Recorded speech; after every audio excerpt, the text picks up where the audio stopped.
Paul Dans immediately shifts his focus to the sitting senator, Lindsey Graham, stating his run is not just politics, but a calling to fight for God, family, country, and the future of the America First movement. Dans argues that Graham has proven to be an establishment operative and fit to represent the state. He cites Graham's 32-year record of reckless deficit spending, which saw the national debt skyrocket from $5 to $38 trillion. Crucially, Dans brands him Deep State Lindsey for his unwavering support of endless wars abroad from Iraq to Ukraine and for constantly running interference against President Trump.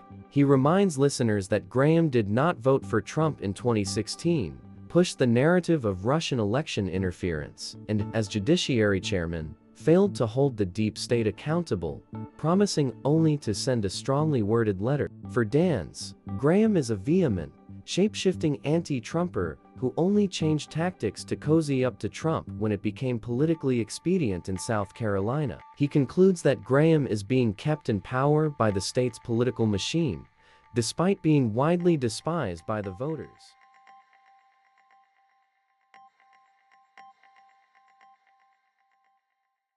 I was a Trump guy before Trump knew he was running. And we can talk more about my family's bio because I feel that informs so much of who I am. Yeah. But, I was hoping Trump ran in 2012. Yeah. And I'm one of these guys who was kind of curious about the birthplace of a former president, if you will, which Trump was asking all those questions. I remember him going up to Vermont, to New Hampshire here, and I thought he was going to announce. And famously, he called on for the birth certificate. But Trump was a disruptor. So you saw Trump even then in 2011-12 as a potential political leader. Absolutely. My dad's family came up from a cold water flat in New York City, and my grandparents built that city. They were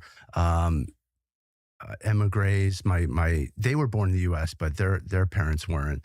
And to see that city grow, my grandfather was at sea for 40 years as a Marine, merchant Marine, and my grandmother was an interpreter. She spoke 8 languages in the city. But the malaise that happened in the 1970s, they never thought would change. And then it did change with Rudy Giuliani and Trump and a belief that we could rebuild in America. And so I knew of Trump long before that, just from hearing the stories of my grandparents about, facing being mugged on the subway and all how the city had slid down, and finally people were digging out New York. And he's famous for the Wallman Rink there. Yes. But it's emblematic of somebody who basically comes in and reorders the system, and who kind of is a strong man in a way as a mayor, or somebody who can actually come in and get things done when bureaucrats are running around doing nothing. Exactly. It's funny that you saw that so early. I didn't at all. And when Trump called me in 2015 to say he was running, I knew him, of course. I always liked him, but I said, that's absurd. I laughed at him because I didn't get it at all, and I didn't take it seriously at all. I mean, I soon changed my views, but it's interesting that you saw it so early. Well, like I say, we graduated. My if we can go back to kind of how I evolved as to be like a Republican, my family, Dan's is Spanish, is Gallego, and my grandparents were living down in a cold water flat. That means there's no hot water. This is in a tenement that they tore down. They moved my family into housing projects. And ultimately, my dad was an only child, but you can think of it almost as a Dookie Howser, a guy who was raised by his maternal grandmother because everyone was working. She was a cleaning lady. And he made it to military school, graduated college at 19, and then Columbia Medical School at 23. So he became like a leading man in medicine. He was in the Berry plan, which is the doctors draft back in the 60s. They needed doctors for the military. So my dad was drafted into that and did his Vietnam service in the NIH. But this was, at the time my grandfather was at sea. And this is when New York was really its top mercantile existence, where there were actually factories in New York City. He was later on the Murmansk run, which is the famous convoys in the North Atlantic, and Grandpa was in the engine room. Which this is, if you want a definition of what a man is, because I know our culture struggles to define a woman, but you can imagine somebody like Popeye. I think my grandparents literally looked like Popeye in olive oil, but he literally had a tattoo on his forearm. But these were the people who were just brave and did it, and he went to see in World War II, Nazi torpedoes sunk in his boat. These guys, when they came home, the Merchant Marines, these were hardscrabble people. They didn't even get veterans benefits. So my family tradition is kind of like giving everything for this country and getting kicked in the teeth for it, and then coming and loving it even more. So ultimately, they did give veterans benefits in 1989, and I believe that Barry Goldwater was one of the chief champions of this. So my grandparents became Goldwater conservatives.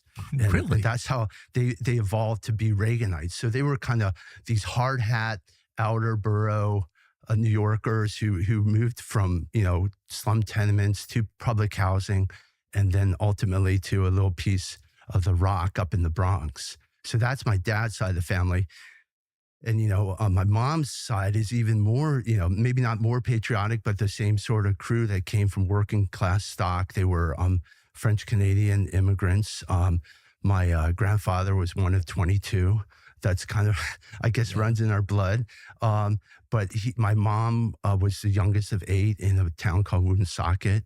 They worked in the textile Woonsocket, Rhode Island. Woonsocket, Rhode Island. Textile mill workers, right? And these guys were the mechanical geniuses.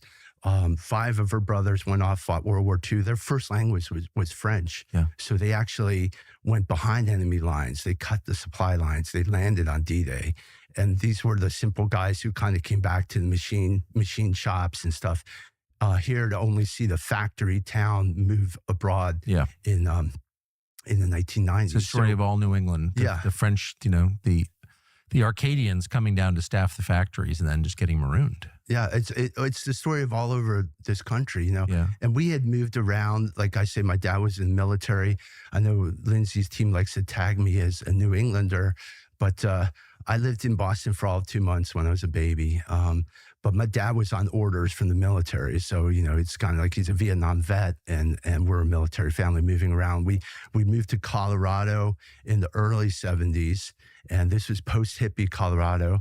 And Dad wasn't quite a social justice warrior, but it was a little closer to kind of Archie Bunker dynamic where they were, kind of questioning the Vietnam War.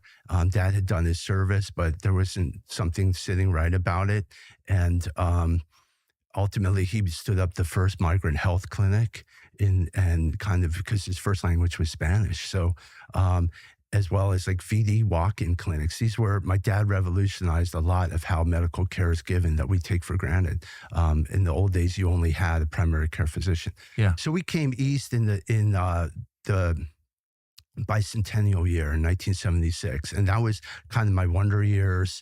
And I think that's what really built the whole patriotic feeling. Because, these were, all I knew were these great, quiet men and women who sacrificed for the country. And, living in the footsteps of Mount Vernon, we came east. I was a health policy fellow on the Hill and got a taste of kind of public policy.